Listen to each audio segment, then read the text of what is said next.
Hey ladies, do you have a type? Well, today, this is part 4 of my 53 lessons that I've learned since my 53 years on earth. And since this morning at 4:42 in the morning, it is now officially April 13th, my birthday, and I am now 54. So let's dive into this. I've learned this one lesson, and I'm going to just spend a lot of time on this one. A lot of times, your type is your trauma. Now I know you're like, what? I'm going to repeat it again. Many times your type that you're attracted to, type of man, could be rooted in your trauma. I'm not talking about your type as far as the physicality of the person, right? I'm talking more emotionally. Let me give an example. I've always been attracted to alpha male, controlling, almost emotionally unavailable men. Okay? Um, that is because growing up, my dad was definitely an alpha male, uh, controlling, not in a way that he was like beating our ass or nothing like that, but just controlling. Um, and he wasn't very emotionally outpouring with expression of love, right? He was a great father. He provided, protected, but what I needed was a lot more of the emotional, and I didn't get that. And so because I did not get that, I always would turn to men for that, especially when I was in my 20s. And not only because of that reason, but also because I had low self-esteem and I wanted to feel some type of love. I wanted to feel some type of feeling beautiful. And so, of course, what do? You'll turn to men or whatever to make you feel, even if it's a pseudo type of love or pseudo, I wanted to feel pretty. So I had to learn that, okay, because I was heavy at the time, heavier, that if I gave my body away, many men, they'll just overlook the fact that you're 70 or 80 pounds, 100 pounds overweight and just use you for your body. And I was so depleted of emotional love that I would just accept that.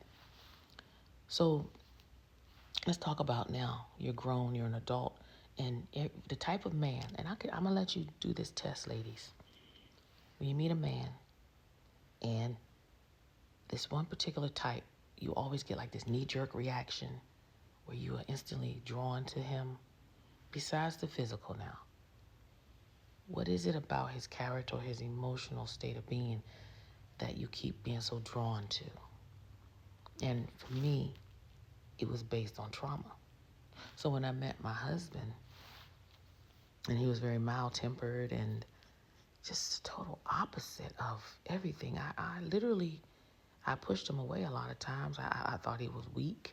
I just thought like, ugh, this dude, because he wasn't trying to control me. He was emotionally available. He was affectionate. And the very thing that I thought that I hated is what I really needed. So I wanted to just sit in this for a minute and dissect that ideology, pathology that your type is your trauma. And I challenge some of you all, especially who are single. You seem to be just attracting the same type of guy, but yet you're wondering why it's not working out. And I learned this through therapy.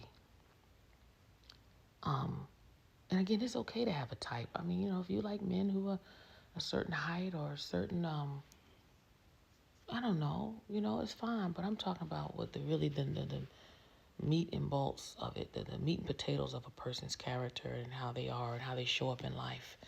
You got to question, is it based on your trauma and how you have been loved by men or a lack of love from the first man in your life, which is usually your father, one down. So that is the one, number 4, I really wanted to, part 4 I wanted to really expound on. Another one on that same line is that, okay, where am I? Okay, protect your inner child. That's another thing. My therapist, when we do therapy, I forget what it's called, but it's a deep type of therapy. And you start thinking back and everything. And I realized that I was so cruel to my inner child. Like, the way I talked to my inner child, I would never talk to my kid like that, put myself down. I hated myself because I was always the chubby kid. I always had short hair. And, you know, back then, short hair was definitely not, it was definitely taboo in the 70s. So to be fat, black, and with short hair, oh shit, it was trifecta. But now look at me. I'm a swan. But anyway, you have to really give your inner child grace. Learn to talk to yourself like you would talk to someone else's child in a loving way, right?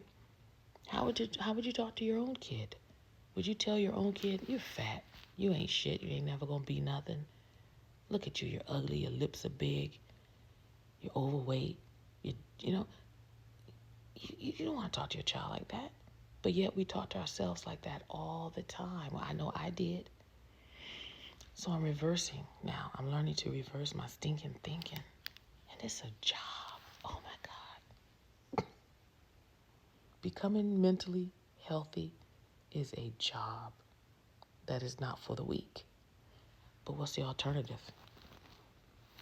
What's the alternative to, if you don't, you're going to turn to drugs, drinking, food, sex. You turn to a vice. You turn to something because we were not created to be broken. And so our pathology, our survival technique is we will find something or someone to fill that void.